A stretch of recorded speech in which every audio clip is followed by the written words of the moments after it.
Good morning students and welcome to our classes. आज मैं कक्षा 11 के लिए 11th क्लास के लिए टॉपिक लाया हूँ अकाउंटिंग इक्वेशन।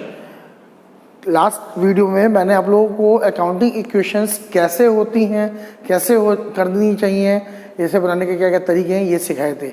आज मैं आपके लिए कंप्लीट क्वेश्चन लेकर के आया हूँ अकाउंटिंग इक्वेशन का। ध्यान से देखिए और समझिए, शायद आपको अच्छी तरह समझ में आएगा। ठीक है, तो स्टार्ट करते हैं अकाउंटिंग इक्वेशन। बहुत ध्यान से समझिएगा। जो स्टार्टिंग से मैं बात बोल रहा हूँ, assets is equal to liability plus capital, जिसके आधार पर हम इसे बनाएंगे। ठीक है, बुक आपकी वही है, रीडर्स चॉइस। क्वेश्चन नंबर 8 से इसकी स्टार्टिंग हो रही है। तो क्वेश्चन नंबर 8 मैं आप लोगों को बता रहा हूँ, उससे पहले छोटे मोटे से पॉइंट्स थे, इसलिए मैंने डायरेक्ट क्वेश्चन नंबर 8 से स्टार्ट किया है। पेज नंबर 65 है। ठीक है, जिन पे बुक्स है उसे ध्यान से समझेंगे।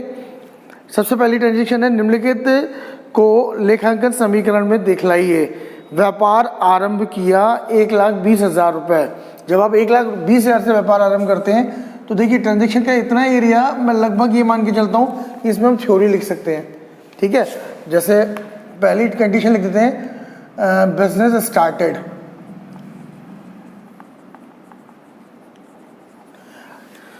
ये स्टेटमेंट्स आप खुद ही नोट करेंगे, ये मैं नोट नहीं कर रहा हूँ। ट्रांजेक्शन है, व्यापार आरंभ किया है 1,20,000। तो जब हम व्यापार आरंभ करते हैं तो एक तरफ तो व्यापार में रुपया आता है और दूसरी तरफ लायबिलिटी हेड से बात करें तो कैपिटल बनती है। क्योंकि जो भी व्यक्ति व्यापार में 1,20,000 रुपये लगा रहा है, मालिक होगा वो, और 1,20,000 रुपये जो वो व्यापार को दे रहा है, वो व्यापार के लिए एक तरीके का लोन हो गया। तो लिहाजा पहली ट्रांजेक्शन व्यापार आरंभ किया, उसके बाद कमीशन प्राप्त किया 10,000 रुपये। दूसरी ट्रांजेक्शन कमीशन रिसीव। अब आप सोचो, जब आप कमीशन प्राप्त करोगे 10,000 रुपये का तो कैश तो बढ़ जाएगा, दूसरी तरफ बिजनेस को फायदा हुआ तो फायदे से कैपिटल भी बढ़ जाएगी। हर फायदे से मैंने बताया था कैपिटल बढ़ती है और नुकसान से कम हो जाती है। बस इसका टोटल लगा दीजिए। ये हो गया 1,30,000 रुपये और ये हो गया 1,30,000 रुपये। बोथ साइड इक्वल चल रही हैं, इसलिए सही है। अंशों में लगाया। अब आपने अपने 50,000 रुपये अंशों में लगाया, यानी कि इन्वेस्ट इन शेयर। अब शेयर का मतलब इन्वेस्टमेंट होता है। ठीक है, तो अब आप सोचो 50,000 रुपये के आपने शेयर खरीदे, तो एक तरफ तो 50,000 रुपये से कैश कम हो गया और दूसरी तरफ नया हेड यहाँ पर एक इन्वेस्टमेंट खुल गया। तो यहाँ पर 50,000 रुपये के इन्वेस्टमेंट दिखा दीजिए। तो ये ट्रांजेक्शन इसके साथ सेम एज पोस्ट हो जाएगी। दूसरी तरफ इसका कोई लेखा नहीं होगा। अब इसका टोटल कर लीजिए। 80,000 रुपये का कैश बच गया और 50,000 रुपये के इन्वेस्टमेंट आ गए। टोटल मिला करके 1,30,000 रुपये आपकी कैपिटल के बराबर चल रहा है। चौथी एंट्री, लाभांश प्राप्त किया 5,000 रुपये। तो चौथी एंट्री डिविडेंड रिसीव्ड। अब जरा सोचो, 5,000 रुपये का आपने लाभांश प्राप्त किया है, तो लाभांश को प्राप्त करते समय आपकी जो ट्रांजैक्शन आएगी, तो जहाँ पे ट्रांजैक्शन चल रही थी डिविडेंड रिसीव यानी लाभांश प्राप्त किया 5,000 रुपये। तो जब हम लाभांश यानी कि लाभों में से मिलने वाला अंश हम प्राप्त करते हैं, तो दूसरी तरफ ध्यान दीजिए, 5,000 रुपये का लाभांश प्राप्त किया तो एक तरफ तो कैश बढ़ गई, दूसरी तरफ फायदा है तो कैपिटल में भी 5,000 रुपये का फायदा दिखाया जाएगा। लिहाजा जब आप इसका टोटल करते हैं तो इफेक्ट क्या आया, 85,000 रुपये का कैश हमारे पास हो चुका होगा और 50,000 रुपये का इन्वेस्टमेंट। इफेक्टिवली 1,35,000 रुपये की कैपिटल हमारी जगह पर वर्क करेगी। अगला है, शाम से उधार खरीदे 35,000 रुपये। शाम से उधार खरीदा। अब सोचो, पांचवी एंट्री, क्रेडिट परचेज फ्रॉम शाम। अब सोचो, जब आप शाम से खरीद रहे हो तो क्या चीज खरीदा होगा, माल। माल का मतलब स्टॉक। एक तरफ तो 35,000 रुपये का स्टॉक आ गया, दूसरी तरफ कैश पे कोई प्रभाव नहीं माना जाएगा। क्यों? जब हम खरीदते हैं तो बनते हैं क्रेडिटर, इसलिए यहाँ पर एक नया हेड खुलेगा क्रेडिटर, और यहाँ पर क्रेडिटर में 35,000 रुपये का नया हेड दिखा दिया जाएगा। और आफ्टर ऑल इसका जब आप टोटल करेंगे तो ये तो ज़ीरो है ही। 85,000 plus 50,000 plus 35,000 is equal to 35,000 plus 1,35,000। Both side आ जाएंगी। ये आपकी लगातार इक्वेशन 1 बन के आई थी, ये इक्वेशन 2 आई थी, ये इक्वेशन नंबर 3 आई थी, और अब ये इक्वेशन नंबर 4 आ गई। अब आगे बढ़ते हैं 5वीं ट्रांजेक्शन से 6ठी की ओर। घरेलू व्यय नकद दिए 7,000 रुपये। घरेलू व्यय कहलाते हैं निजी व्यय, यानी कि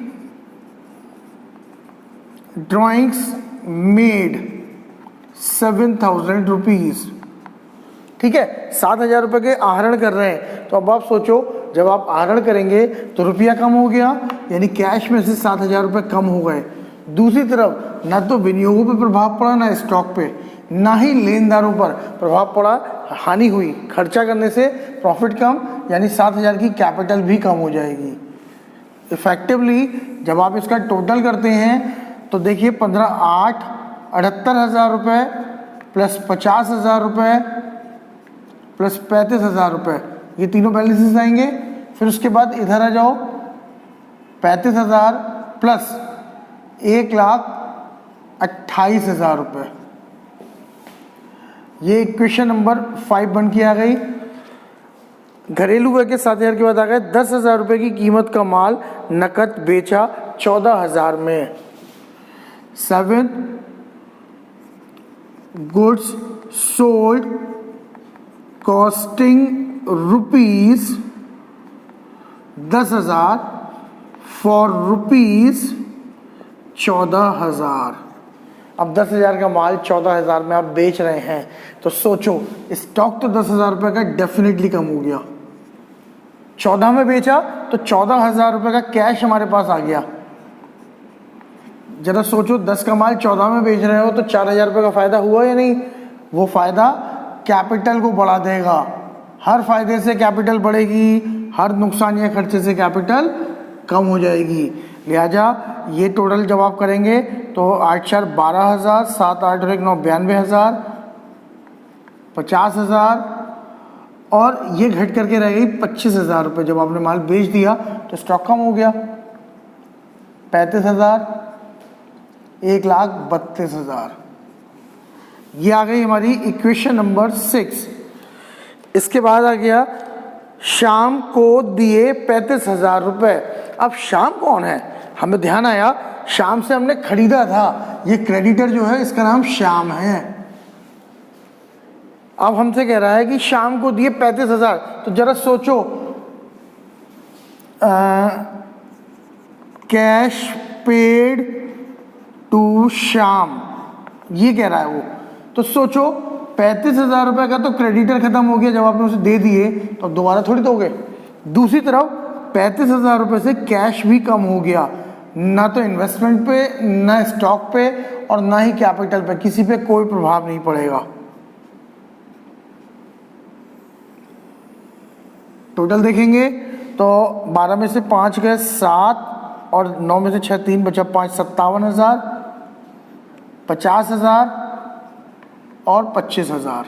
इवन इन टोटल ये 0 हो गया, और ये 1,32,000। ये आ गई इक्वेशन नंबर 7। 7 8 9 10 11 12, ठीक है। अगला है शाम को दिए के बाद बैंक में जमा किए 20,000 रुपये। 9th entry cash deposit in bank. अब ट्रांजेक्शन कह रहा है बैंक में डिपॉजिट कर रहे हो 20,000 रुपये। जरा ध्यान से सोचो, जब आप रुपया बैंक में जमा करते हो तो आपके पास से कितने रुपये जमा करें? 20,000 रुपये। कैश तो 20,000 रुपये माइनस हो गया, दूसरी तरफ एक नया हेड एसेट्स का बन गया बैंक के नाम से, यानी कि आपकी एक नई एसेट्स आ गई, 20,000 रुपये से बैंक के अकाउंट में रुपया जमा हो गया। Effect, no change on investment और कैश, नो कैपिटल चेंज और नो क्रेडिटर चेंज। लिहाजा 37,000 रुपये, 50,000 रुपये, 25,000 रुपये और 20,000 रुपये, ये ज़ीरो आ गया, ये 1,32,000 रुपये रह गया। ये आ गई आपकी फाइनली इक्वेशन नंबर 8 बन के, और यहाँ पर आपका क्वेश्चन कंप्लीट हो गया, इसका आंसर आपका आ गया। सिर्फ एक ही तरीका, इनको जोड़िए और इसके देखिए कि दोनों का टोटल बराबर आ रहा है या नहीं। जब आप ऐसा करेंगे तो क्वेश्चन आपका परफेक्ट आ जाएगा। सिर्फ एक ही बात दोबारा रिपीट करूंगा, कोई भी ट्रांजेक्शन होती है उस पर सिर्फ फॉलो कीजिए ध्यान से। एक बार दोबारा रिपीट कर देता हूँ, ध्यान से समझ लीजिए। पहला है व्यापार आरंभ किया, तो जब आपने व्यापार आरंभ करा तो कैश आएगा, दूसरी तरफ कैपिटल आएगी। दूसरा कमीशन रिसीव करा था तो कैश बढ़ गया, कैश बढ़ा तो कैपिटल भी बढ़ गई, टोटल लगा देंगे 1,30,000 और 1,30,000, दोनों साइड बराबर चलेगा। उसके बाद इन्वेस्टमेंट इन शेयर्स, शेयर में पैसा लगाया तो 50,000 रुपये का कैश कम हुआ तो 50,000 रुपये का इन्वेस्टमेंट बढ़ गया, और कहीं कोई प्रभाव नहीं पड़ा। टोटल लगाओगे कैश कम हो गया, 50,000 से इन्वेस्टमेंट आ गया। डिविडेंड रिसीव करा 5,000 रुपये तो कैश बढ़ेगा, दूसरी तरफ कैपिटल भी बढ़ेगा। इफेक्टिव बैलेंस 1,85, 50,000 और 1,35,000।